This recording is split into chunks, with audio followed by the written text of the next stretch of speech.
I will tell you what I did in high school to get into Yale. No matter what age or grade you were in, watch this series if you truly want to get into an Ivy League or your top college. I know that there are a bunch of videos on this topic, but these tips and pieces of advice stay true until 2020 and beyond. Close your Reddit, Quora, College Confidential tabs, and just stop stressing out. Because at the end of the day, you are just marketing yourself off to college. You are flaunting yourself and positioning yourself in the best way possible. It is your task to make it easy and clear for why they should pick you. Ultimately, just remember to have fun and enjoy high school while it lasts, because college will be even more fun. So if you have any questions or anything else, and I know what you're thinking. Maybe you're not first gen, low income, underrepresented minority, legacy student, recruited athlete, a descendant of the Obamas, but I have personally helped many of you amazing and beautiful people get into your top colleges throughout the years. And you have all varied from many different backgrounds. So this guide will help you get in whether you have 5 of those unique factors or 0. Now you might also be worrying about the drastically low acceptance rate, but the acceptance rate literally has nothing with your actual chance of getting in. For example, for Yale, you don't actually have a 6 out of 100 chance of getting into the college. It's obviously much lower. Don't worry, I'm joking. Or am I? No, I'm joking. It is actually much higher than you think. Now, before I get into all of this, let me introduce myself. Hello, my name is Arnold Sediati. I'm a rising junior at Yale University, and I applied to and was accepted to Yale through the Single Choice Early Action Program. Because of that, I didn't apply to any other schools, but I do have many, many close friends across the spectrum of elite and top colleges. And these are all tips and pieces of advice that we all followed to get into our dream schools. I know I made a series 2 years ago, but this guide will be more complete, more detailed, more real, and just overall a better guide. But once again, I'm not a Yale admissions officer, so take these pieces of advice as you will. So if you enjoy this video or want more, please like, comment, subscribe, and click on the bell notification icon because it truly helps out the channel with the growth. Alright, so this first episode is mainly going to focus on the basics on what you need and how to get into your top college. Your academics, your GPA, your class rank, your course load, your transcript, your test scores, and we'll talk a bit about awards at the end. I don't want to be the person to say that you need a really high score or a perfect score on your tests to get in, but I also don't want to be the person who always preaches that you can definitely get in if your scores aren't up to the school's standard. That being said, you don't need a 4.0 or perfect scores. This is a rule that you heard a lot, but I think that you should drill this in your brain. Your grades in academics for the most part will not get you into your top college, but those are things that only qualify you to get into that college in the first place. There are hundreds and maybe even thousands of applicants who get rejected even if their scores are on par or even sometimes better than the student body average of a top school. That being said, you can still stand out with great academics, and you'll need a really good academic profile to get you into Yale or your top school. GPA, my unweighted GPA was a 3.93 and my weighted GPA was a 4.24 out of 4.6. But the thing is, you can't get a perfect 4.6 because the 4.6 mark is only given to an A+ in an AP class, but you can only take AP classes your junior and senior year for my school. Here's the thing, GPA does not matter. Let me explain. Well, it does, but the actual number of the GPA doesn't matter so much. For example, you can go online and maybe search up on good old Prep Scholar and find out that Yale's average GPA is 4.14. But that is horse. Different high schools have different ways of calculating GPA, they have different GPA scales, so your actual GPA number doesn't really give the admissions officer anything. But what is really important, what they do pay attention— oh, birds outside.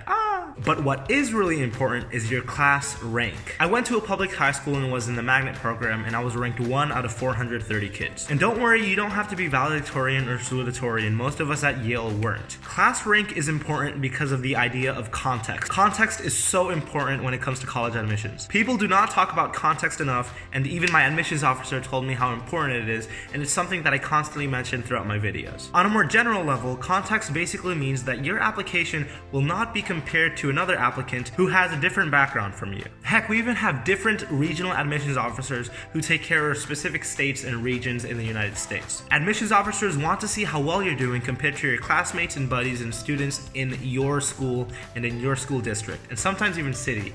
Generally speaking, you want to get in the top 5 or top 10% of your class. So theoretically speaking, number 1 out of 400 kids isn't really too different from number 20 out of 400 kids. And of course, you can still get in beyond that. Ultimately, I encourage you to work hard and to have friendly competition with your peers so that you guys can support each other, but there is most definitely no pressure to be number 1. As long as you're performing well in the context of your student body in your high school, then you should be fine. Don't worry about anything else. In terms of your course load and transcript, I got mostly A's and A+, but I did get 1 B and 1 B+.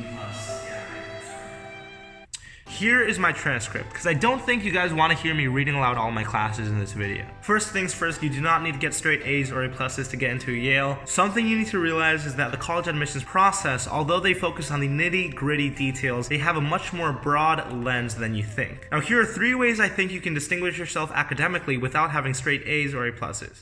You can distinguish yourself by taking more challenging courses every single year. So for example, maybe in your first year, you're not in the magnet program, but then your second year, you get into the magnet program, and you know what I mean. For example, I was only able to take AP classes my 11th and 12th grade, so in my 9th and 10th grade, I still took hard classes that were available, such as the magnet and magnet honor programs. Colleges love seeing that you're intellectually curious, that you challenge yourself, that you work hard, and that you are not lazy. You can also distinguish yourself by, surprise, choosing classes that you actually enjoy. Choosing classes that you're interested in shows that you have a focus on a specific field. For example, my B's came from my STEM side, in which I was applying more towards a major that related in the humanities.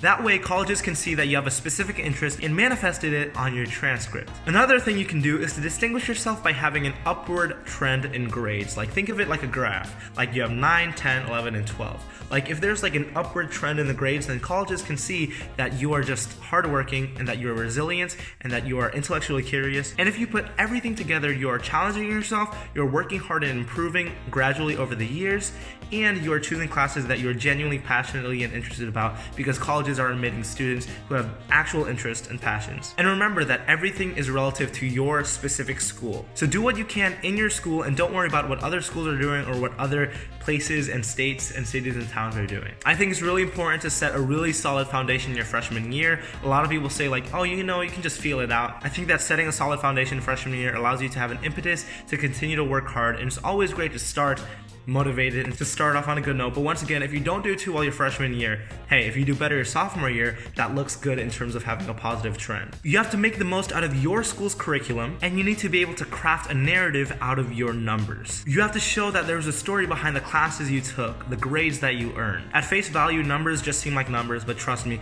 college admission officers see numbers as your progression as a student, as a human, as a person who genuinely wants to learn and challenge themselves. Test scores are important, but different colleges have different requirements, so please look into your specific college for what tests you are required to do and take. For example, Yale only requires either the SAT or the ACT, and AP exams and SAT 2s are optional. So for the SAT, I scored in the 99th percentile. The first time I got a 1480, and then the second time I improved a good amount. And I know that I super scored a 1600, but there are a lot of people with 1600s who got rejected from Yale. Plus, I wasn't even actually able to submit my second score. I only submitted my first score, and the first score was the only one on the Common App. So my admissions officers didn't even know I took the SAT a second time. This is also very, very important. Going back to the idea of context, in the additional information section of your Common App, it would be nice if you could maybe mention your school's SAT average. What this does is put your score compared to everybody else at your school. So if your score is more than that, it would always look good, but if it's lower than that, maybe you don't want to put that in the additional information section. I didn't take the ACT, and for the AP exams and SAT subject tests, although they're not required, the way I see it is that if you do have the time, please make time to study for it, because doing well on those exams can further show your strengths in those specific fields and only serve to help your application. So for the subject tests, I took literature, math 2,